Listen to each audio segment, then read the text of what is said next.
மாவட்ட ஆட்சியர் வளர்ச்சி திட்டப் பணிகளை ஆய்வு செய்ய சென்றபோது வழியில் விபத்தில் காயமடைந்தவரை மீட்டு மருத்துவமனைக்கு அனுப்பி வைத்தார். நாமக்கல் மாவட்ட ஆட்சித்தலைவர் நாள்தோறும் பல்வேறு வளர்ச்சி திட்டப் பணிகளை தொடர்ந்து பார்வையிட்டு ஆய்வு மேற்கொண்டு வருகிறார். அதன்படி இன்று ஆய்வுப் பணிகளை மேற்கொள்ள ராசிபுரம் பகுதிக்கு செல்லும் வழியில் பொம்மக்குட்டைமேடு லட்சுமி திருமண மண்டபம் அருகில் எதிர்பாராத விதமாக இருசக்கர வாகனத்தில் சென்ற நபர் விபத்தில் காயமடைந்ததை தொடர்ந்து அவரை மீட்டு உடனடியாக மாவட்ட ஆட்சித்தலைவர் அவர்களுடன் வந்த மற்றொரு அலுவலக வாகனத்தில் ஏற்றி அரசு மருத்துவக் கல்லூரி மருத்துவமனைக்கு சிகிச்சைக்காக அனுப்பி வைத்தார்.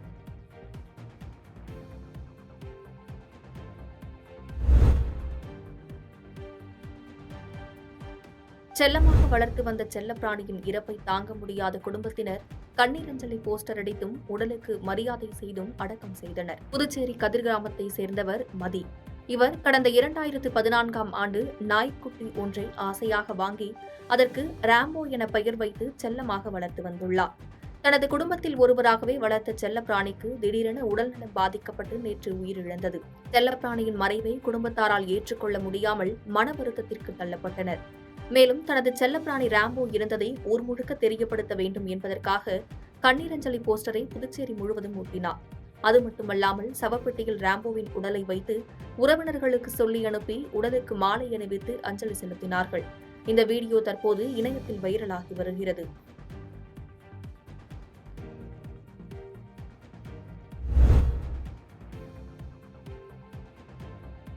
தமிழகம் முழுவதும் கடந்த சில நாட்களாக கோடை வெயிலின் தாக்கம் அதிகரித்து காணப்படுவதால் மக்கள் மிகுந்த சிரமத்திற்குள்ளாகியிருந்தனர். இந்த நிலையில் சேலம் மாவட்டத்தில் கடந்த 5 நாட்களாகவே கனமழை பெய்தது.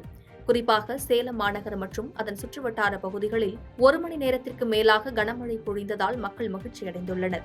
இதன் காரணமாக கோடை வெப்பத்தின் தாக்கம் குறைந்து குளிர்ச்சியான சூழல் நிலவுகிறது. குறிப்பாக கத்திரி வெயில் துவங்கியுள்ள நிலையில் வெப்பம் வாட்டி வதைக்கும் என்று மக்கள் அச்சத்தில் இருந்த நிலையில் இந்த மழை மக்களுக்கு சற்று நிம்மதியை அளித்துள்ளது.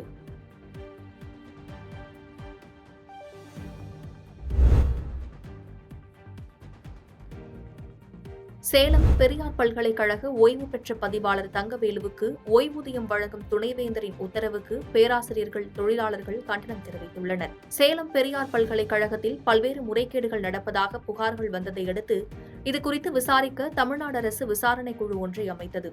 இந்த குழு பெரியார் பல்கலைக்கழகத்தில் தொடர் ஆய்வு நடத்தி விசாரித்ததில் முன்னாள் பதிவாளர் தங்கவேல் மீது 8 குற்றச்சாட்டுகள் உறுதியானது.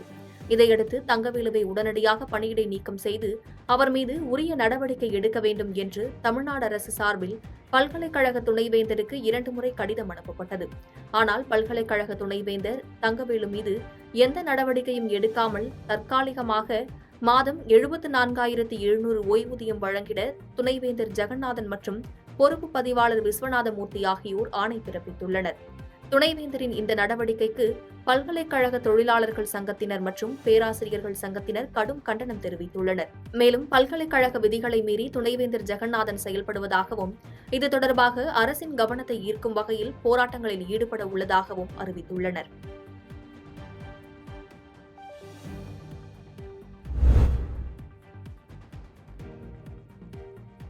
உதிரம் உயர்த்துவோம் இயக்கத்தின் சார்பில் ரத்த தானம் குறித்து விழிப்புணர்வு பாடலை வெளியிட்டு மருத்துவ மாணவர்கள் ரத்த தானம் செய்தனர்.